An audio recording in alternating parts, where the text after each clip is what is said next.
This call is now being recorded. Hello hello ఎవరు మేమేంటి మీరంటే Christian దేవుడి బిడ్డలు ఎవరండి దేవుడి బిడ్డలమే దేవుడు బిడ్డలా మీ నాన్నగారు ఎవరమ్మా మా నాన్నగారండి ఆ, రాజుగారి మీరు రాజుగారి బిడ్డనని చెప్పు దేవుడి బిడ్డనని చెప్తారేంది మిమ్మల్ని అంటే- కన్నది మీ అమ్మగారు మీ నాన్నగారు కదా దేవుడు కనలేదు కదా మిమ్మల్ని మా దేవుడు కనకుండా మనం వెళ్ళకొచ్చామన్నా అందరినీ దేవుడు ఎట్లా కంటాడు ఇప్పుడు దైవత్వం లేకుండా మన భూమి ఆకాశం వెళ్ళకొచ్చింది మన దేవుడు లేకుండా మన కాళ్ళ మీద మనం మీ పేరు నిలబడగలమా? మీ పేరు చెప్పండి మా పేరండి రాణి. రాణి. ఉమ్, మీ వయసు ఎంత? మా వయసు అండి 25. 25. మీ వయసు అలా లేదుగా, ఏదో 60-65 లాగా ఉంది. నా వాయిస్ అలాగే ఉంటదండి కొంచెం. ఇప్పుడు నాకెందుకు కాల్ చేశారు? అదే ఇప్పుడు వికండ వాదన చేస్తున్నారు కదా మేడం తోటి. వితండ వాదన? వితండ వాదన అంటే అర్థం ఏంటి అసలు? వికండ వాదన అంటే తిక్క పేషెంట్ తోటి ఎదటోళ్ళు బుర్రలు తింటాం. కాదమ్మా, వితండ వాదన అంటే ఇప్పుడు మీ తలపైన జుట్టు ఉంది, నేనంటానమ్మా మీ తలపైన జుట్టు ఉంది అన్నాను అనుకో, మీరు లేదు నాకు జుట్టు మొలవదు అన్నారు అనుకో, అది వితండ వాదన అయితే. మీరు జుట్టు పెట్టుకొని అలా ఉంటే దాన్ని వితండ వాదన అంటారు. భారతదేశంలో ఉన్న చాలా మందికి తల మీద బొచ్చు ఉంది అన్నాను అనుకో, మీరు ఎక్కడ బొచ్చుందో నిరూపించి ఎవరికి బొచ్చు లేదు అందరికి గుండె అన్నారు అనుకో, అది వితండ వాదన అయిద్దమ్మా. ఒక ప్రశ్న వేస్తున్నాను, సమాధానం చెప్తా. అడగండి అమ్మా, తెలిస్తే చెప్తా. ఇప్పుడు సంవత్సరానికి 12 నెలలు అన్నారు. సంవత్సరానికి డిసెంబర్ తో 12వ నెల పూర్తి అవుతుంది. మరి 12 నెలలు అని వాడు 10 నెలలు పెట్టుకోవచ్చు కదా మీ ఇష్టసారంగా మాట్లాడేటప్పుడు. మీకు ఇష్టం 12వ నెల ఇష్టం లేదు, డిసెంబర్ అంటే ఇష్టం లేదు. ఇప్పుడు ఈ నెల ఎవరు పెట్టారో తెలుసా మీకు? ఎవరు పెట్టారయ్యా చెప్పండి, మీరు చెప్పండి, మీరు ఎత్తారు కదా. మీరు చెప్పండి, ఎవరు పెట్టారు? ఎవరు పెట్టారు? ఎవరు పెట్టారు అది నేను అడుగుతున్నా. మీరు డిసెంబర్ నెల 10 పెట్టుకోవచ్చు కదా అని మీరు అన్నారు. నేను డిసెంబర్ నెల 10 పెట్టుకోవచ్చు అనలేదు. సంవత్సరానికి 12 నెలలు మరి తీసేసి 10 నెలలే పోగడించుకోవచ్చు కదా. అది ఎవరు పెట్టుకోమని నేను అదే అడుగుతున్నానమ్మా. ఎవరు ఆ 10 నెలలు ఆ 12 నెలలు పెట్టుకుంది ఎవరు? అదే మీరు ఎవరని అంటున్నారు. మరి డిసెంబర్ నెలలోనే ఈ నెలలు పెట్టింది మనం కాదమ్మా. ఇదంతా కూడా గ్రీకుల యొక్క క్యాలెండరు. ఆగస్టు దగ్గర నుంచి August, September, October, November, December ఇవన్నీ కూడా మనకి ఈ క్యాలెండర్ అమ్మా. ఈనమ్మా, నన్ను చెప్తా ఈనమ్మా. ఆగస్టు, సెప్టెంబర్, అక్టోబర్, నవంబర్ అప్పుడున్న రాజులు, గ్రీకుల టైంలో ఉన్న రాజులు పెట్టుకున్న నెలలు ఇవన్నీ. మనదంతా కూడా విధియ, తదియ, ప్రభవ, విభా, శుక్ల ఇలా ఉన్నాయి చూసారు. ఇవి మనం పెట్టుకున్న క్యాలెండర్ మనది. ఇది ఆ క్యాలెండర్ మనం తయారు చేసింది కదా, బ్రిటిష్ వాడు తయారు చేసింది. గ్రీకులు తయారు చేసింది, బ్రిటిష్ వాడు ప్రపంచం మొత్తాన్ని వాడు ఏలటం వల్ల ఆ యొక్క క్యాలెండర్ మొత్తం ప్రపంచం మొత్తం ఫాలో అయ్యారు. అర్థమైందా? అవును, మరి ఫాలో అవుతే మీకు వచ్చిన ఇబ్బంది ఏంటి? ప్రపంచం అంతా ఫాలో అయ్యేటప్పుడు మీకు క్యాలెండర్ గురించి నేనేం మాట్లాడలేదు ఎవరితోటి. మరి అంటున్నారు కదా డిసెంబర్ నెలలోనే పుట్టారా యేసయ్య, ఆ ప్రూఫ్ ఏంటి, అదేంటి ఇదేంటి అంటున్నారు కదా. మరి అడ్డ కోసం లేస్తుంటే ఎవరికైనా మండదా? ఇప్పుడు ఒక మనిషి పుట్టాడు అంటే ఆ డేట్ ఆఫ్ బర్త్ తెలుసుకుని బర్త్డే చేసుకోవడం తప్పు లేదు. అవును, అసలు ఏజ్ 25th పుట్టాడని ఎవరు చెప్పారని మీరు చేసుకుంటారు అడిగే దాంట్లో తప్పే ఉంది. మీరు ఆంధ్ర రాష్ట్రంలో పుట్టారా, తెలంగాణలో పుట్టారా? నేను ఈ భూమండలం మొత్తం మీద నేను బొక్కగానే ఓ పిచ్చోడు నన్ను ఎవడు పట్టించుకోవాల్సిన అవసరం లేదు. కానీ దేవుడు అనేవాడికి అమ్మా, దేవుడు అన్నప్పుడు దైవ గ్రంథం రాశారు, అతని గురించి గొప్పగా చెప్పుకుంటారు, ప్రపంచం అంతా పూజిస్తున్నారు. ఎవరెవరో ఒకసారి చెప్పండి. అలాంటి వాడికి డేట్ ఆఫ్ బర్త్ అవసరం అమ్మా. నీకు నాకు అవసరం లేదు. మన ఇద్దరు ఈ రోజు రేపు చచ్చేవాళ్ళం. హలో, ఒక లైన్ చెప్పండి, మళ్ళీ చెప్పండి. ఈ రోజు మనం చచ్చేవాళ్ళం. మన డేట్ ఆఫ్ బర్త్ దేవుడికి అవసరం లేదు. కానీ దేవుడు అనేవాడికి డేట్ ఆఫ్ బర్త్ చేసుకుంటున్నప్పుడు నిజమైన డేట్ ఆఫ్ బర్త్ చేసుకోవాలి కదా. నిజమైన డేట్ ఆఫ్ బర్త్ చేసుకో, అబద్ధం డేట్ ఆఫ్ బర్త్ ఎందుకు చేసుకోవాలి? దేవుడి పేరు, దేవుడిని ఎందుకు మోసం చేయాలి? దేవుడు మనల్ని ఎందుకు మోసం చేయాలి? మనం దేవుడిని ఎందుకు మోసం చేయాలి? హలో, ఒకసారి అమ్మా నేను అడుగుతా ఒకటి, పుట్టని డేట్ ఆఫ్ బర్త్ చేసుకోవడం అన్యాయమా కాదా? ఇది మోసం చేయటమా కాదా? నేను ఆయన పుట్టాడంటానికి ఆధారం ఏంటబ్బా? బైబిల్లో రాయలేదు, హిస్టారికల్ ప్రూఫ్ లేదు 25 పుట్టాడని చెప్పి. మనం జరుపుకుంటే తప్పుడోళ్ళం అయితే ఆయన పుట్టిన ఒక డేట్ అయితే మనం ఇంకో డేట్ జరుపుకుంటే తప్పుడోళ్ళు అయితే అనుభవమా? టైం ఇస్తారా? నేను మాట్లాడడానికి అవకాశం ఇస్తారా? చెప్పమ్మా చెప్పమ్మా. నేను అడుగున్న ప్రశ్న ఇది, నా తప్పు లేదు నేను అడిగిన దాంట్లో. ఇప్పుడు దేవుడు అన్న వాడికి డేట్ ఆఫ్ బర్త్ లెక్కేటి? దేవుడు అనేక ప్రూఫ్ వచ్చింది. ఏ దేశం అంతా వేలేవాడికి ప్రూఫ్ తోటి ఆ టైంలో పుట్టాడు, ఈ టైంలో చేసాడు అని ప్రూఫ్లు ఉండవు దేవుడికి. భగవంతుడు ఎలాగవుతాడు? పుట్టినరోజు చేసుకోమని చెప్పలేదు, మరి మీరెందుకు చేసుకుంటున్నారు? మేము చేసుకుంటున్నాం, మా సరదాలు మాకు ఉండబెట్టి. తప్పు కదా అదే అంటున్నాను నేను. ఆయన డేట్ ఆఫ్ బర్త్ ఆయన డేట్ ఆఫ్ బర్త్ చెప్పకుండా మీరు పండుగ చేసుకోవడం తప్పు, ఆయన మోసం చేసినట్టు అది. హలో, ఇప్పుడు ఆయన మోసం చేసుకుని మిమ్మల్ని మీరు మోసం చేసుకున్నారు చాలా మటుకు. నేను వింటనే ఉన్నాను, మీ పోగరాలు వింటనే ఉంటా ప్రతి రోజు. నేను ఇప్పుడు నువ్వు నిజంగా ఆలోచించమ్మా.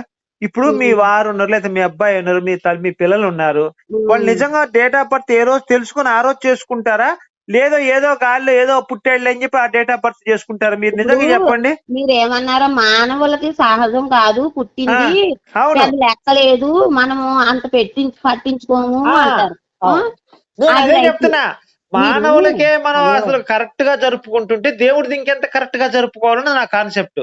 ఇప్పుడు దేవుడికి గొప్పలతో పని లేదు.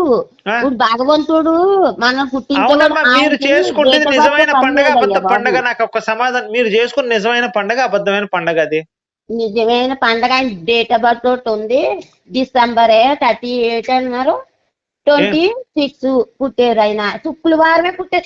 మరి ఆయన భగవంతుడు కాకుండా ప్రతి సంవత్సరం ప్రతిసారి శుక్రవారమే పండుగ వస్తుంది. వేరే రాదు పండుగ, మనం పెట్టుకుంటే వస్తుంది. అది మనం పెట్టుకుంటే వచ్చిందమ్మా, అర్థమైందా? అది రాదు, అది పండగ మనం పెట్టుకుంటాం, అది మనం పెట్టుకున్నాం కాబట్టి మనం చేసుకున్నాం కాబట్టి వచ్చింది. ఇందుకు ఎప్పుడమ్మా యేసయ్య ఎప్పుడు పుట్టాడు చెప్పు మీ లెక్క ప్రకారం? December ఎప్పుడు పుట్టారు? శుక్రవారం పుట్టారు ఆయన. అమ్మా, శుక్రవారం వస్తుంది ప్రతి పోనీ అన్నది రాంగ్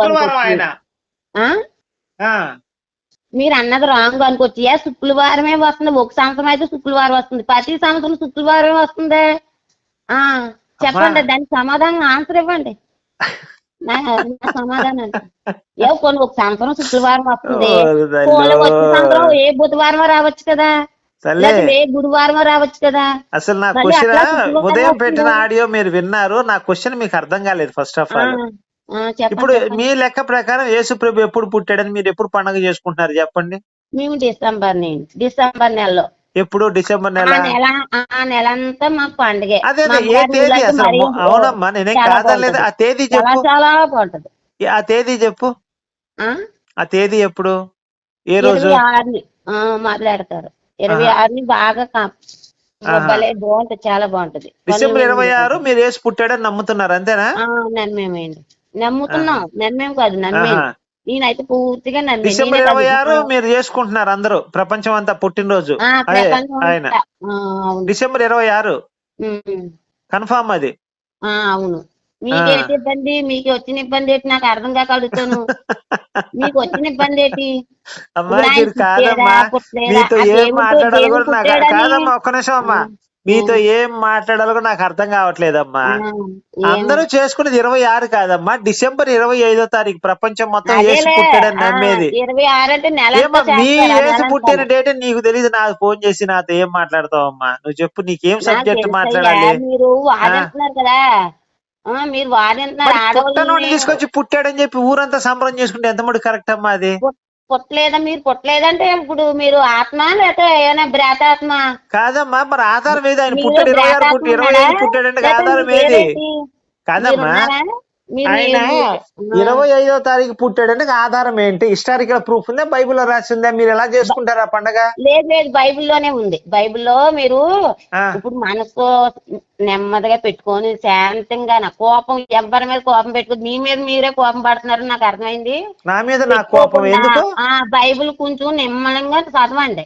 చదివిందే చదివి కొంచెం నెమ్మలంగా చదివితే ఆ పేజీ చదివారమ్మా? మీరు చదివారా? నేను 150 సార్లు చదివాను బైబిల్ చదివారా? సరే, యేసు యొక్క తల్లిదండ్రుల పేర్లు చెప్పండి అమ్మా మీరు. నీకు చెప్పను, మీరు తెలుసుకోండి. మీరు 150 సార్లు చదివిందని నీకే తెలియకపోతే నాకు ఒక 5 సార్లు చదివిన నాకేం తెలుస్తుందమ్మా? నీకు తెలుసా? తెలియదమ్మా, అందుకే మిమ్మల్ని అడుగు, తెలియకనే అడుగుతున్నా. మరి తెలియనప్పుడు ఇంకెందుకు క్వశ్చన్స్ ఆన్సర్ లేను? మీ నుంచి జ్ఞానం నేర్చుకుందామన్నమ్మా. యేసు తల్లిదండ్రుల పేరు చెప్తే ఆ జ్ఞానం ఏదో నేర్చుకుంటాను నేను. ఇప్పుడు జ్ఞానం అనేది జ్ఞానం కాదమ్మా, రాదు. జ్ఞానము కాదు, జ్ఞానము. జ్ఞానము జ్ఞానము కాదమ్మా. సరే నువ్వు అమ్మా ఒక్క నిమిషం, మీరు యేసు తల్లిదండ్రుల పేరు చెప్పండి అమ్మా, నేను తెలుసుకుంటా. తల్లిదండ్రుల పేరు ఏంటి? మీ తల్లిదండ్రుల పేరు పుట్టారు అసలు మీరు? నేను పుట్టలేదమ్మా, ఆకాశంలో యెహోవా పక్కన కూర్చొని మాట్లాడుతున్నాను. అంత సీన్ లేదు, అంత సీన్ ఇవ్వను నేను. నా దేవుడు ఇచ్చిన నేను ఇవ్వను, ఇవ్వద్దని చెప్తాను. కాదమ్మా, మీరు యేసు తల్లిదండ్రుల పేరు చెప్పండి, నేను పనుకుంటా. 11 అయింది పనుకునే టైం, రాత్రి పూట. 12 నాన్న, నీకు మైండ్ దొబ్బింది. ఓకేనమ్మా, నా మైండ్ దొబ్బింది. యేసు తల్లిదండ్రుల పేరు చెప్పండి, నేను తెలుసుకుంటాను. యేసు తల్లిదండ్రుల పేరు చెప్తాను మీకు. పేరు చెప్పండి అమ్మా. ఇప్పుడు నేనేం అడగలే మిమ్మల్ని, యేసు తల్లిదండ్రుల పేరు చెప్పండి అన్న. చెప్పండి నాకు ఒక మాట. కాదమ్మా, మీరు బైబిల్ ఎన్నిసార్లు చదివారు? మీరు బైబిల్ ఎన్నిసార్లు చదివారు? భావంతో చెప్తున్నాను, వేరే విధంగా కాదు. నేనేం అనుకోనమ్మా, మిమ్మల్ని కూడా సోదర భావంతో భావిస్తున్నాను, మిమ్మల్ని చెల్లెలుగా. మీరు యేసు తల్లిదండ్రుల పేరు చెప్పండి, నేను పనుకుంటా ఫోన్ కట్టేసి.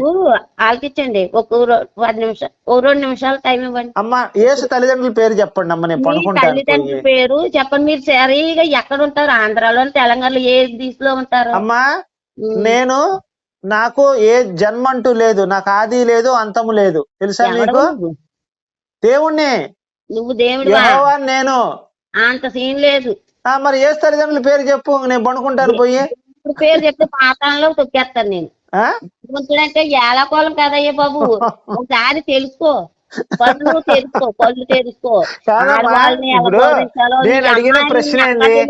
రోజు నువ్వు పూజించే దేవుడి యొక్క తల్లిదండ్రుల పేరు అడిగా, నువ్వు చెప్పలేకపోతే బాగా దొగ్గు పెట్టి ఆ కూర్చోబెట్టి నీకు పన్ను మీద ఒక్కటే క్వశ్చన్ నేను అడుగుతుంది, నువ్వు నమ్ముకున్న దేవుడి యొక్క తల్లిదండ్రుల పేరు ఏంటి? చాలా రాంగ్ గా వెళ్తున్నావు. అవునమ్మా, నేను రాంగ్ గా వెళ్తున్నా, బానే ఉంది. డిసెంబర్ రాకముందే కాదమ్మా, నేను అడుగుతున్న ప్రశ్న ఒక్కటే, యేసు ఎవరికి పుట్టాడు, వాళ్ళ తల్లిదండ్రుల పేరు చెప్పండి మీరు, చాలు, నాకు ఇంకేమొద్దు. యేసయ్య తల్లిదండ్రుల పేరు మాకు తెలుసు అని నువ్వు నాకు నేర్పక్కలు. 150 సార్లు చదివే పేరు చెప్పేయమ్మా, పనుకుంటాను నేను పోయి. 11 అయింది. పాఠం చెప్పా, ఇంకో రోజు చెయ్యు. ఈ రోజు ఏ రోజు? లక్ష్మీవారం, శుక్రవారం, ఈ రోజు అండి. ఈ రోజు గురువారం అమ్మా. గురువారం, మళ్ళీ సండే రోజు చెయ్యండి. ఎందుకమ్మా?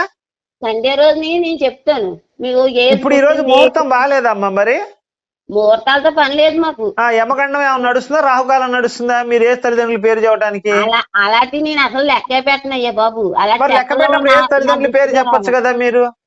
యేసయ్య తల్లిదండ్రుల పేరు చెప్పడానికి ఆయన భగవంతుడికి ప్రత్యేకించి. అమ్మా, భగవంతుడు యోని జన్మిచ్చాడమ్మా, ఆమె యోని నుంచి బయటకు వచ్చాడు ఆయన. భగవంతుడు పైనుంచి దిగి రాలేదు. ఒరే బాబు, నుంచి దిగి వచ్చారు, ఆకాశం నుంచి దిగి వచ్చారు, అవన్నీ నీకు ఎందుకు? తల్లిదండ్రులు పుట్టి ఎవరో తల్లి నుంచి పుట్టి తల్లి పేరు చెప్పు. నువ్వు అమ్మ కడుపులోంచి వచ్చావా లేకపోతే నోట్లోంచి వచ్చావా? నా గురించి పుస్తకాలు రాయాలి, నన్ను దేవుడు అని ఎవడు నమ్మమని చెప్పలేదు.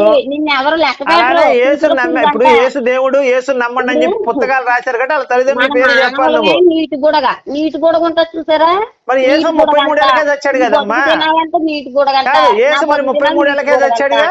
అది ఏ క్షణాన్ని ఉంటాం, ఏ క్షణాన్ని రాలి. అవునమ్మా, ఇప్పుడు చాలా మంది 70-80 ఏళ్ళు బతుకుతున్నారు. యేసు 33 ఏళ్ళకే చచ్చాడుగా, వాడు ఇంకా నీటి పొడగ్గా, చిన్న నీటి పొడగ్గా.